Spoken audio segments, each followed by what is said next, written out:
Hello everyone, good morning and welcome to my YouTube channel. आज की class में हम करने वाले हैं डेली लेसन प्लान, दैनिक पाठ योजना 24th आप तक आपका क्या हो चुका है, कंप्लीट हो चुके हैं लेसन प्लान। किसके चल रहे हैं? मैथ्स के चल रहे हैं।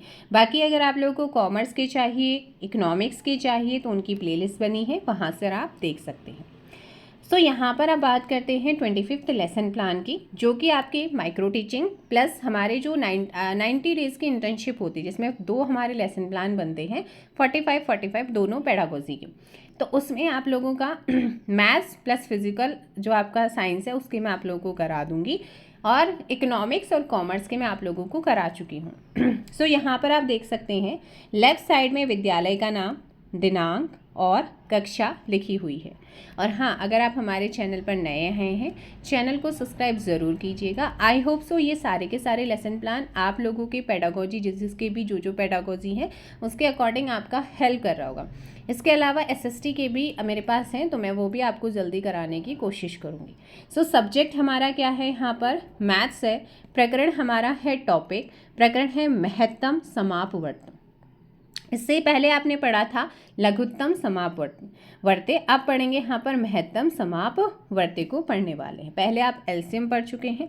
अब यहाँ पर देखिएगा, फिर से वही चीज़ आप रिपीट करूँगी। जो सामान्य उद्देश्य रहते हैं वो पहले वाले लेसन प्लान की तरह रहेंगे, क्योंकि वो सब्जेक्ट बेस्ड होते हैं। सब्जेक्ट हमारा है मैथ्स, तो मैथ्स के ऊपर रहते हैं।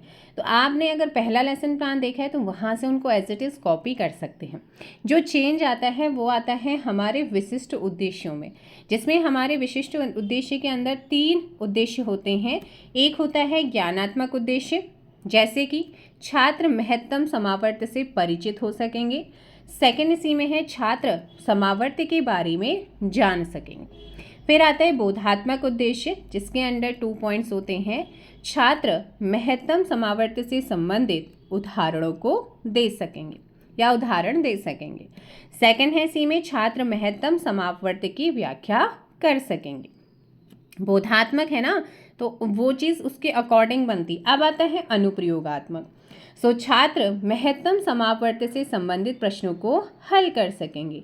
सेकेंड इसमें है छात्र महत्तम समावर्त का प्रयोग जो है ना अपने दैनिक जीवन में कर सकेंगे। तो यहाँ पर है अनुप्रयोग, यानी कि वो अपने जो चीज़ वो सीख रहे हैं उसका वो क्या यूज़ कर सकेंगे, है ना। फिर आता है शिक्षण सहायक सामग्री या सहायक सामग्री। कई बार तो डायरेक्ट आप इनको इस तरीके से लिख सकते हैं, या फिर इनको अलग अलग लिखा जा सकता है, जिसमें सामान्य सहायक सामग्री जो कुछ भी हम क्लास के अंदर यूज़ करते हैं, चाहे वो चौक हो, डस्टर हो, रोलर बोर्ड यानी कि लपेट शामपट, संकेतक यानी कि पॉइंटर जो वाइट वाला होता है हमारा पॉइंटर, वही बीएड वाले होते हैं या फिर आपका जो भी डीएलएड वाले होते हैं तो वो लपेट शामपट, और वो तो रहता ही है ना पॉइंटर। तो यहाँ पर विशिष्ट सहायक सामग्री, जब आप इस टॉपिक को पढ़ा रहे हैं, इस टॉपिक को पढ़ाने के लिए आपने क्या टीएलएम मॉडल यूज़ करा है, चार्ट पेपर में बनाए हैं, या फ्लैश कार्ड यूज़ करें, तो उनको यहाँ पर आप लिख सकते हैं। इन्होंने करा है मॉडल का। उसके बाद यहाँ पर आ जाती है हमारी प्रीवियस नॉलेज। उसके अलावा शिक्षण विधि, अगर आपके यहाँ पे टीचिंग मेथड्स है तो आप लिख सकते हैं, अदरवाइज स्किप कर सकते हैं। सो शिक्षण विधि टीचिंग मेथड्स रहा है। मोस्ट ऑफ दी हमारे यहाँ के जो लेसन प्लान बने थे इस वाले बैच में, वो हमारे बने थे आगमन निगमन विधि पर ही। तो ये है हमारी शिक्षण विधि। पूर्व ज्ञान, छात्र महत्तम समावर्त से संबंधित सामान्य जानकारी रखते हैं। फिर देखिएगा, जब भी हम किसी चीज़ को पढ़ाते हैं तो बच्चों को थोड़ा सा एनवायरनमेंट क्रिएट करते हैं, तो उसे बोला जाता है इंट्रोडक्टरी क्वेश्चन, यानी कि प्रस्तावना प्रश्न, जिसमें हमारा फर्स्ट क्वेश्चन है संख्या 12 के गुणनखंड कौन कौन सी संख्याएं होंगी। तो 12 के गुणनखंड 1, 2, 3, 4, 6 एंड 12 है। संख्या 24 के गुणनखंड कौन सी होंगी, यहाँ पर संख्या आपसे पूछा गया था। तो यहाँ पे बच्चों ने आंसर दिया होगा 1, 2, 3, 4, 6, 8, 12, 24। इन दोनों में उभयनिष्ठ संख्याएं बतानी थी। अब इसमें 1, 2, 3, 4, 6 और उभयनिष्ठ क्या है वो आपको पहले पता है। सबसे बड़ी उभयनिष्ठ संख्या कौन सी है, तो सबसे बड़ी इनमें थी 12।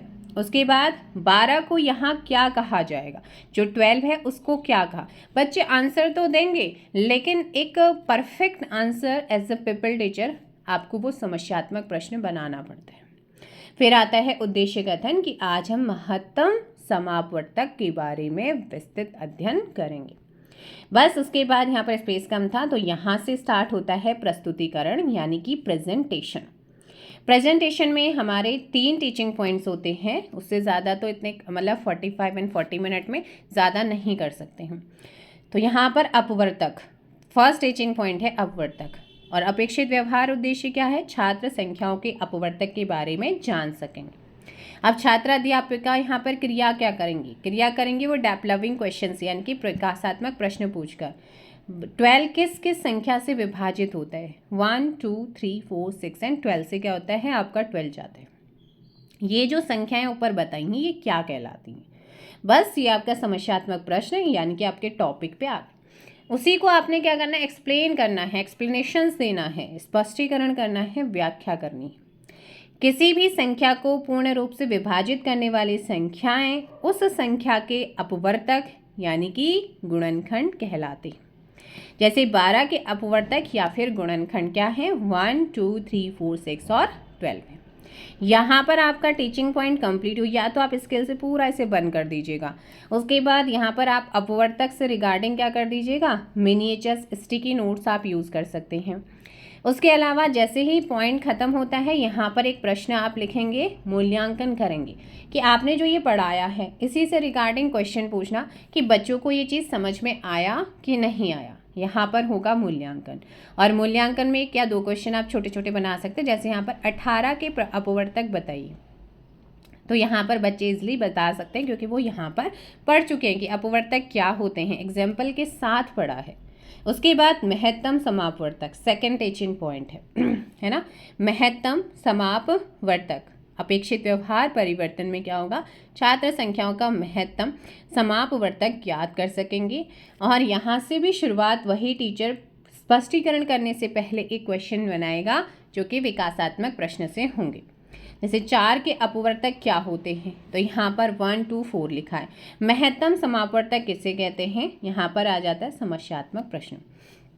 बस यहाँ पर व्याख्या है, 2 या 2 से अधिक दी गई संख्याओं के सार्व अपवर्तकों में सबसे बड़ा सार्व अपवर्तक दी हुई संख्याओं का महत्तम समापवर्तक कहलाता है। बाकी यहाँ पर क्या दे रखा है, इन्होंने मिनिएचर्स लगा के यहाँ पर इन्होंने मिनिएचर्स यूज़ करें। अब देखिएगा बार बार यहाँ पर मिनिएचर्स तो पीछे ऑलरेडी लगा चुके हैं आप, और यहाँ पर इन्होंने एग्जाम्पल दिए हैं। बाकी यहाँ पर इन्होंने बताया है कि सबसे बड़ा सार्व अपवर्तक ही महत्तम समापवर्तक होता है। उसके बाद आप यहाँ पर लिख लीजिएगा, छात्र ध्यानपूर्वक सुनेंगे, और विधि यहाँ पर है आपकी मतलब प्रविधि है यहाँ पर, व्याख्यान प्रविधि आपकी अविधि। उसके बाद ये ख़त्म होता है, इसी से रिगार्डिंग आप एक बच्चों का मूल्यांकन करेंगे, इवैल्यूएशन करेंगे। जैसे कि यहाँ पर है 6 और 8 का महत्तम समावर्तक क्या होगा, तो ये आप पढ़ चुके हैं। बच्चा इसलिए यहाँ पर इवैल्यूएट करेंगे तो उसे समझ में आया होगा अगर उसने ध्यान दिया होगा। फिर आता है यहाँ पर गुणनखंड विधि, थर्ड टीचिंग पॉइंट।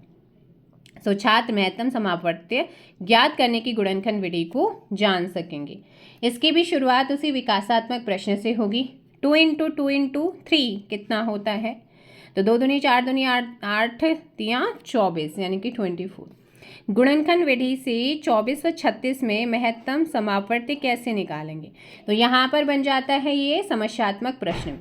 उसी को एक्सप्लेन करेंगे, व्याख्या करेंगे, स्पष्टीकरण करेंगे, साथ में मिनिएचर्स का यूज़ करिएगा, स्टिकी नोट्स यूज़ कर सकते हैं। और एक बनता है यहाँ पर मूल्यांकन प्रश्न, इवैल्यूएशन क्वेश्चन। उसके बाद पुनरावृत्ति प्रश्न, यानी कि आपने जो कुछ पढ़ाया है उसी से रिगार्डिंग आप बच्चों से क्वेश्चन पूछते हैं। जैसे कि यहाँ पर है, महत्तम समापवर्तक का पूरा नाम क्या है, 8 के अपवर्तक बताइए, 2 × 3 × 3 × 4 कितना होगा, 6 और 14 का महत्तम समापवर्तक क्या होगा। तो इस तरीके से यहाँ पर पूछा गया। फिर आता है श्यामपट्ट सारांश, और श्यामपट्ट सारांश के लिए आप black chart paper, white pen का यूज़ करेंगे।